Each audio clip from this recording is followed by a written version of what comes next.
diálogo y preguntas y respuestas con nuestros ponentes. Y además, les recuerdo que en el chat se está habilitando 3 links con los cuales podremos estar en posibilidad de acreditar su asistencia. Sin más, le pido a la doctora Ponce Espinosa que iniciemos con el tema. Muchas gracias, doctor Cuellar, y buena tarde a todos los que están conectados.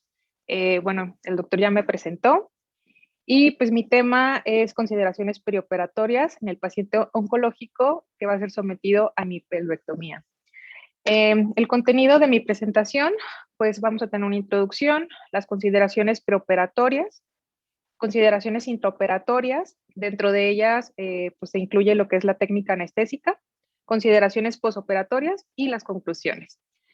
Bueno, a manera de introducción, tenemos que los casos de cáncer de hueso primario representan menos del 1% de todos los casos de cáncer.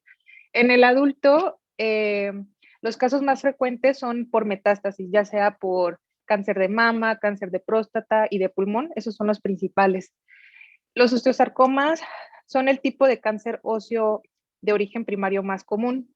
En los niños y en los adolescentes, el osteosarcoma representa aproximadamente un 56%, mientras que los tumores de Ewing un 34% y el condrosarcoma un 6%.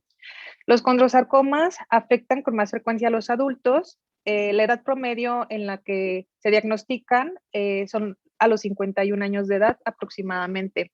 También podemos tener otro tipo de cánceres o de cánceres, perdón, que nos pueden dar afección a hueso, como es el linfoma no Hodgkin y el mieloma múltiple. También puede ser otra de las patologías que podemos estarnos enfrentando al momento de pasar a un paciente a hemipelvectomía. Bueno, en cuanto a la epidemiología, tenemos que la Sociedad Americana del Cáncer menciona que en este año se diagnosticarán 3.910 nuevos casos, así como 2.100 muertes. Y esto incluye tanto niños como adultos. Bueno, los sarcomas son un grupo heterogéneo de tumores de células de origen mesodérmico principalmente y ectodérmico. Tienen más de 50 subtipos histológicos entre sarcomas de tejidos blandos, que representan un 80%, y los sarcomas óseos, que solamente representan un 20%, incluidos aquí el sarcoma de Ewing y otros tumores neuroectodérmicos primitivos periféricos. La incidencia mundial se dice que son de 30 por millón de personas al año y afecta principalmente a pacientes de la cuarta y sexta década de la vida. Se dice que un 40% de estos casos se diagnostican en personas de 55 años o más, como mencioné anteriormente. Tienen mayor incidencia en la infancia los rhabdomyosarcomas. Y pues bueno, es causa importante de muerte en el grupo etario de 14 a 29 años de edad. Y bueno, la relación hombre-mujer se dice que es de 1.2 a 1. Realmente no hay mucha diferencia. En adultos, pues como mencioné, representa menos del 1% y en niños entre el 10.7%. La sobrevida global en estos pacientes a 5 años es de solo el 50%. Y bueno, tenemos que los factores del pronóstico van a ser pues muy importantes al momento del diagnóstico de estos pacientes. Aquí tenemos, es muy importante saber el tipo histológico, el grado histológico, el tamaño y la profundidad, los márgenes de resección, principalmente para nosotros poder realizar el plan adecuado. Otro de los factores importantes al momento del diagnóstico es saber el sitio específico, esto pues teniendo en cuenta que puede haber invasión neurovascular y la invasión pues a hueso, que también la vamos a ver por medio de imagen. Y bueno, algo muy importante o un factor importante es que al momento del diagnóstico haya metástasis. Esto es un factor de peor pronóstico. Estaba súper todo pegado porque había tenido 2 cirugías. La primera fue por diverticulitis. La segunda fue porque la reconectaron a diverticulitis, fue el examen de Amado. Creo que está prendido el Entonces, micrófono de alguien. Sí, hicieron la resección, No sé la si... reconectaron, pero de flujo, y luego la volvieron a meter y tenía como un de popó. Recordamos a todos que tienen que tener apagado su micrófono, todos los asistentes, por favor. Entonces, pues obviamente pensábamos que estar todo adentro. El objetivo del tratamiento quirúrgico es principalmente lograr el control local a fin de poder optimizar el resultado funcional de los pacientes. Aquí tenemos que las amputaciones y las desarticulaciones se recomiendan cuando el paciente lo prefiera y obviamente cuando los otros tratamientos que se realizaron previamente no lograron tener un control local adecuado y pues no se puede conservar la extremidad de manera funcional, así como cuando el dolor en los pacientes ya es de difícil control, la tumoración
perdón, una disculpa, no sé, se me desconectó.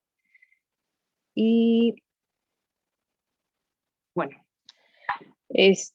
como les comentaba, la hemipelvectomía es el procedimiento quirúrgico que implica la extirpación de toda la hemipelvis o la hemipelvis afectada. El procedimiento puede implicar en la resección de la extremidad inferior ipsilateral o hemipelvectomía interna, o bien preservar la extremidad, que es la hemipelvectomía interna. La mortalidad posoperatoria varía hasta en un 8%.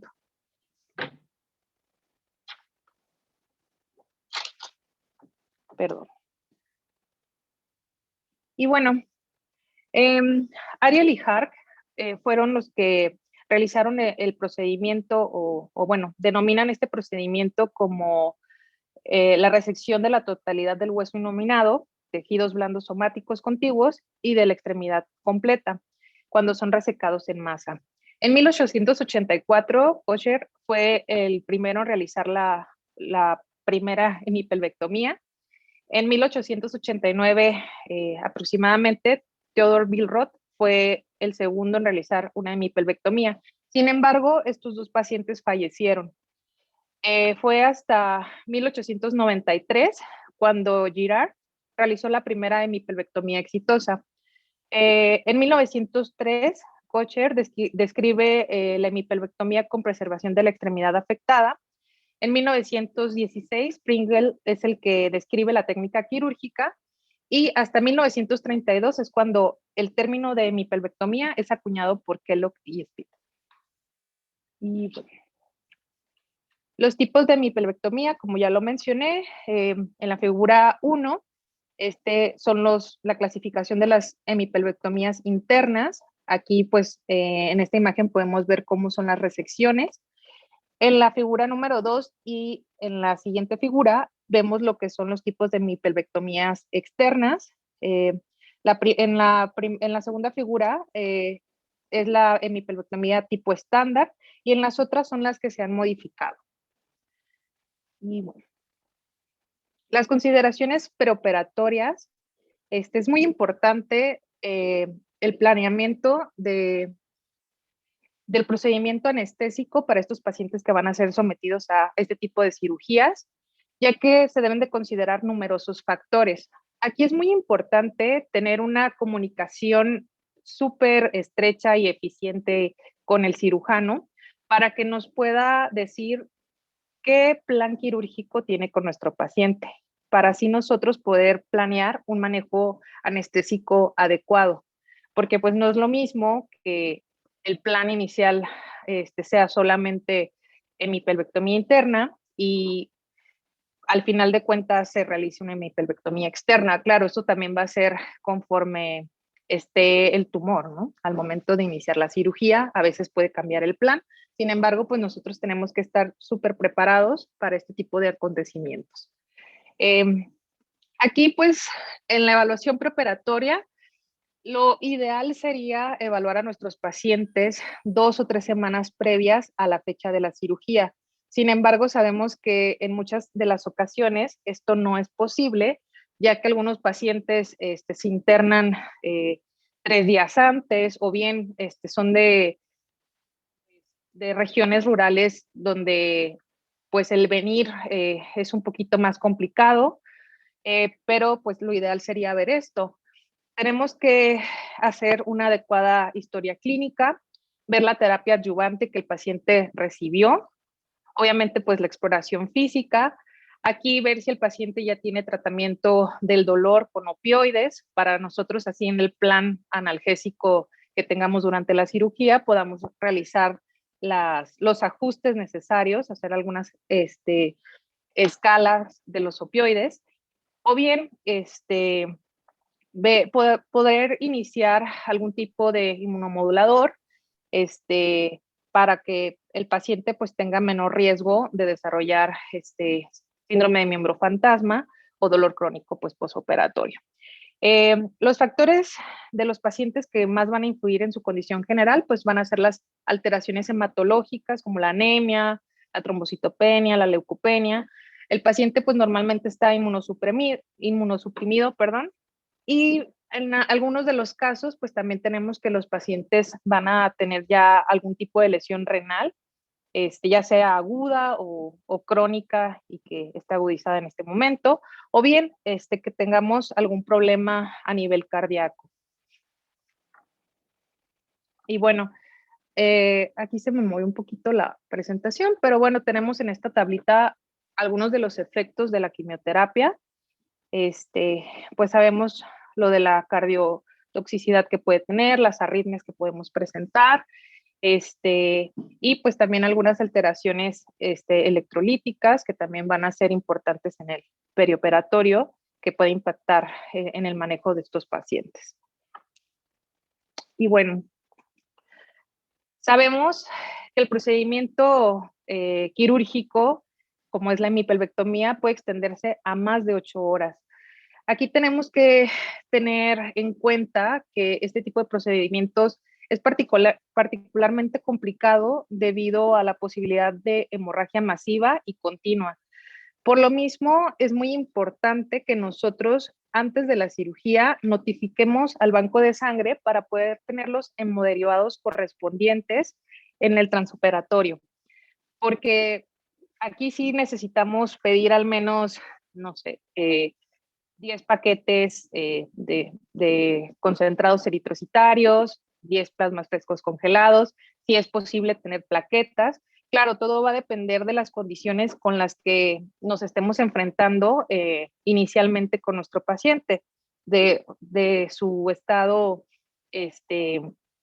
de anemia o si no la tiene, la edad del paciente y bueno, las otras consideraciones importantes que se realizan en la historia clínica y en la evaluación del paciente previa.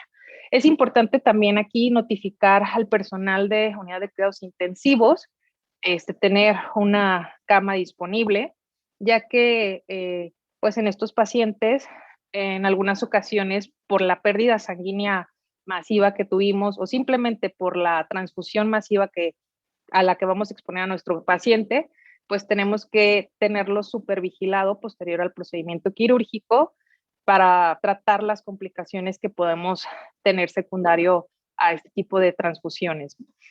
Y bueno, es muy importante pues que tengamos lo que es un accesos vasculares de alto calibre para poder manejar estas situaciones. Y bueno, En cuanto a las consideraciones ya anestésicas, pues tenemos que tener en consideración la posición en la que va a estar el paciente. Normalmente este tipo de cirugías se realizan con el paciente en decúbito lateral. Tenemos que realizar una adecuada protección ocular, bueno, en caso de que esté bajo anestesia general, y bueno, proteger los puntos de presión. Las líneas de acceso vascular tienen que ser de gran calibre. Si es posible, podemos tener un catéter venoso central. En cuanto a la fluidoterapia, esta puede ser dirigida por objetivos, sería lo ideal. Algunas de las recomendaciones en este tipo de pacientes se dice que manejar los líquidos de 3 a 5 mililitros kilo hora, tener los hemoderivados disponibles. Esto incluso antes de que inicie la cirugía ya tenemos que haberlos pedido para que precisamente en caso de una hemorragia que no pueda ser controlada quirúrgicamente, ya empecemos la transfusión de una manera temprana y así evitar una inestabilidad hemodinámica del paciente o poderlo alcanzarlo en caso de que ya la tengamos. Hay que tener listos también los fármacos vasoactivos, la epinefrina, y pues bueno, la monitorización del paciente. Aquí pues hay una controversia si esta tiene que ser invasiva o no invasiva. Aquí pues básicamente tenemos que individualizar los casos, ver el estado previo del paciente, también el tipo de anestesia a la que se va a someter el paciente, porque no es lo mismo tener a un paciente con anestesia regional pura y ponerle una línea arterial, obviamente pues va a ser un poquito más invasivo, más doloroso, y o tener o al tenerlo con anestesia general, pues es un poquito más rápido, al paciente no le va a molestar y pues al final de cuentas nosotros lo vamos a ir guiando dependiendo las condiciones en las que tengamos al paciente. Lo ideal sí, bueno, en mi experiencia, yo sí prefiero poner línea arterial antes incluso de que se realice la incisión quirúrgica. Esto pues para estar monitorizando adecuadamente la presión arterial de manera continua. Y bueno, en cuanto a la técnica anestésica,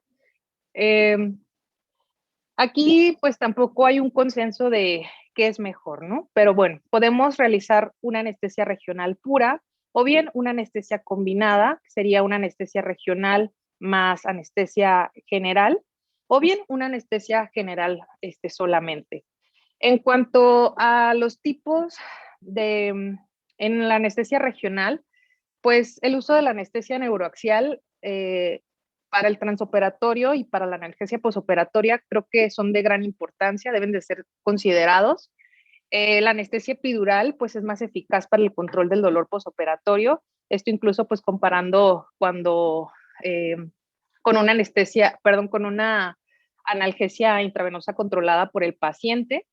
Pero bueno, también hay algunos anestesiólogos que evitan la anestesia neuroaxial, esto pues por la simpatectomía, porque precisamente por el sangrado masivo que podemos tener, a veces es un poquito o se les complica un poquito más el poder estabilizar al paciente. Eh, bueno, otro de los desafíos aquí sería también de que estos pacientes muchas veces tienen tromboprofilaxis, pero pues, perdón, se les va a realizar la tromboprofilaxis posterior a la cirugía, pero aquí pues una de las recomendaciones podría ser dejar un catéter inerte en la cirugía y posteriormente iniciar una analgesia eh, peridural posterior a la cirugía y no manipular el catéter hasta que tengamos los tiempos adecuados. Y ¿qué otra cosa? Bueno, y la anestesia general, pues realmente no hay un consenso que nos diga si dar TIVA o halogenado sea mejor que la otra en este tipo de pacientes. Pero pues sí es muy importante individualizar cada caso. Y bueno, en cuanto durante la cirugía, pues lo que más nos preocupa en este tipo de pacientes, pues es la pérdida sanguínea. Se dice que el sangrado puede oscilar desde 400 mililitros hasta 12,000 mililitros. En un estudio retrospectivo de 160 hemipelvectomías, el promedio de unidades que se transfundieron intraoperatoriamente y durante los primeros 2 días posteriores a la cirugía fue de 13.4, con un rango de 0 a 139 unidades. En otro estudio observacional, se reportó una tasa mediana de transfusión de 7 unidades de concentrados eritrocitarios, con un rango de 0 a 44 en el perioperatorio. Y bueno, se dice que las transfusiones autólogas no mejoran los resultados a largo plazo sobre las transfusiones de donador exógeno. Además, pues tenemos que muchas veces nuestros pacientes, previo a la cirugía, ya van a tener niveles de hemoglobina pues menor de 12. Y bueno, las transfusiones autólogas y halogénicas se relacionan con inmunomodulación secundaria a la transfusión. Ambas están asociadas con disminución de la sobrevida libre de enfermedad. Pero bueno, en este tipo de pacientes, la verdad es que es muy difícil que no se vaya a transfundir durante la cirugía o que previo a la cirugía no se haya transfundido. Realmente pues no vamos a impactar en no transfundirlo y al contrario, puede ser de que no tengamos un manejo adecuado hemodinámico del paciente, que no lo logramos alcanzar por evitar la transfusión. Y bueno, como sabemos, los pacientes oncológicos se encuentran en un estado de hipercoagulabilidad y por eso permanece de manera controversial el usar o no antifibrinolíticos.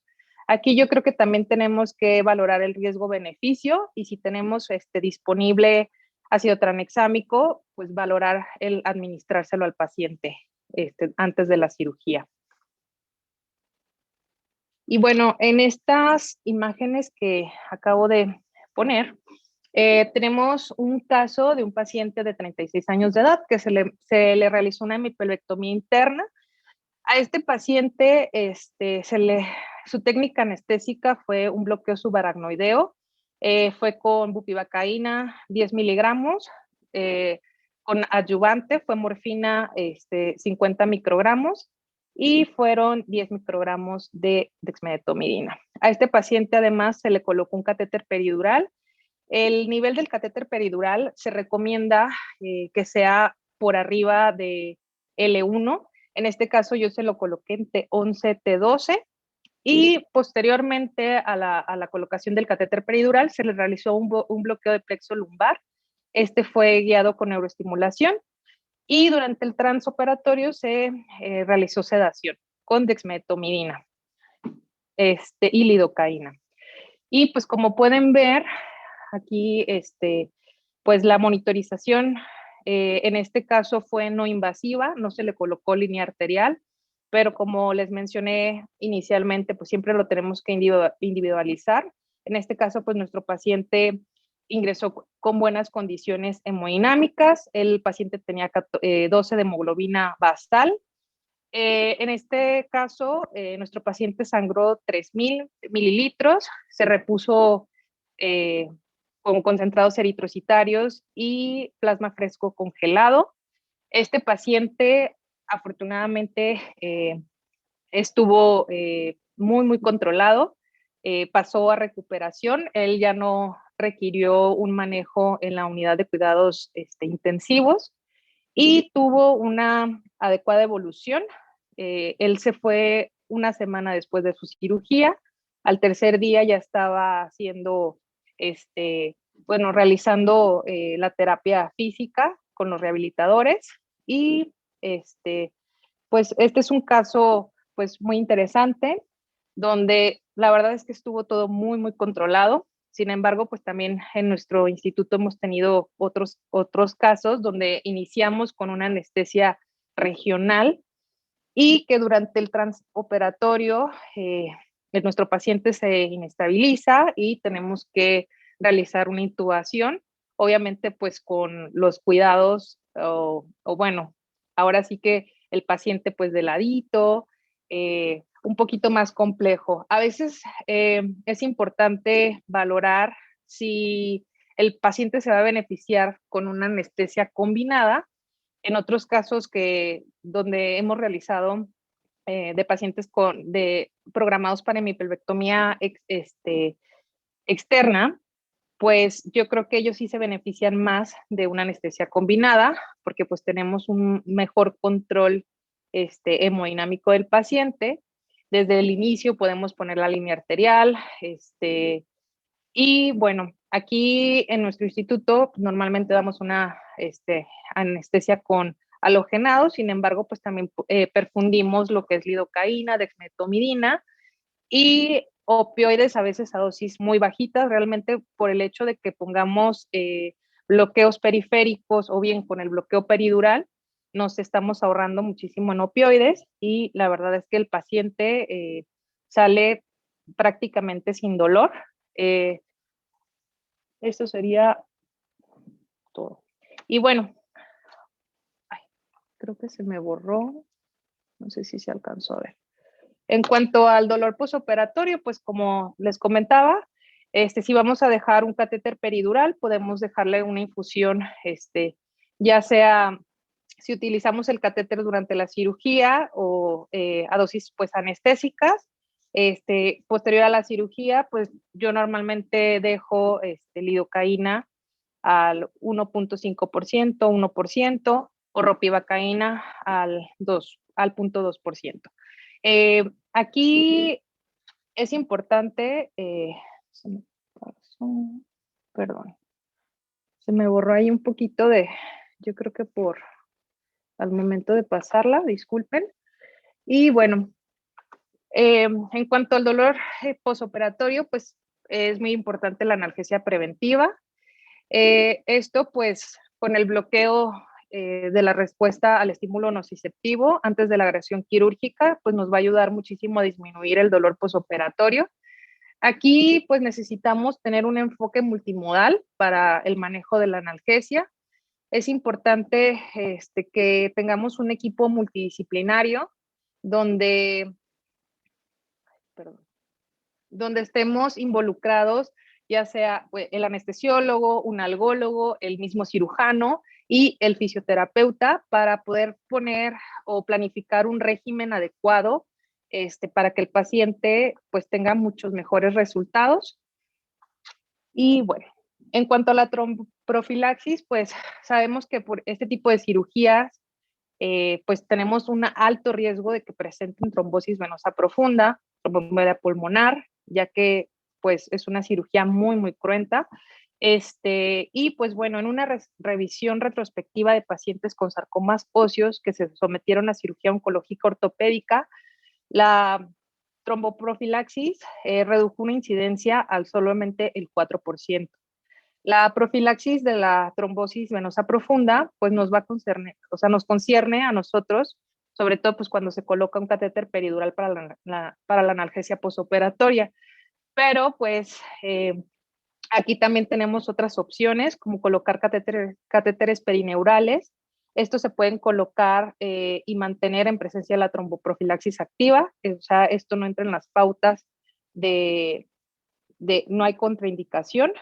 Y bueno, otra de las consideraciones importantes con estos pacientes, pues es la náusea y el vómito.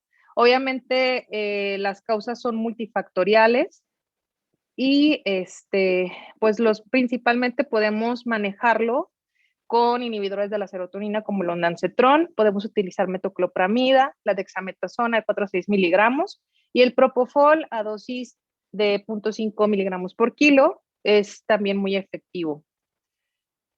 Y bueno, ya para terminar, a manera de conclusión, pues podemos decir que las semipelvectomías pues son un reto, un gran desafío para nosotros como anestesiólogos. Es muy importante que nuestros pacientes puedan recibir una evaluación preoperatoria exhaustiva para poder dilucidar las comorbilidades que tiene nuestro paciente y poder asegurar la optimización antes del procedimiento. El potencial de pérdida masiva de sangre y la inestabilidad hemodinámica es muy importante que lo tengamos en cuenta y aquí podemos valorar lo que es el uso de antifibrinolíticos en el intraoperatorio. Y bueno, el uso de anestesia regional o bloqueo periférico neuroaxial como única técnica anestésica puede ser efectivo o bien realizar una combinación con anestesia general. El control del dolor postoperatorio pues, puede ser particularmente desafiante en este tipo de pacientes y pues siempre tenemos que tener un enfoque multimodal y bueno, un plan anestésico que esté bien formulado, creado con comunicación efectiva con el equipo quirúrgico es súper esencial para poder asegurar resultados óptimos para nuestro paciente. Pues eso sería todo.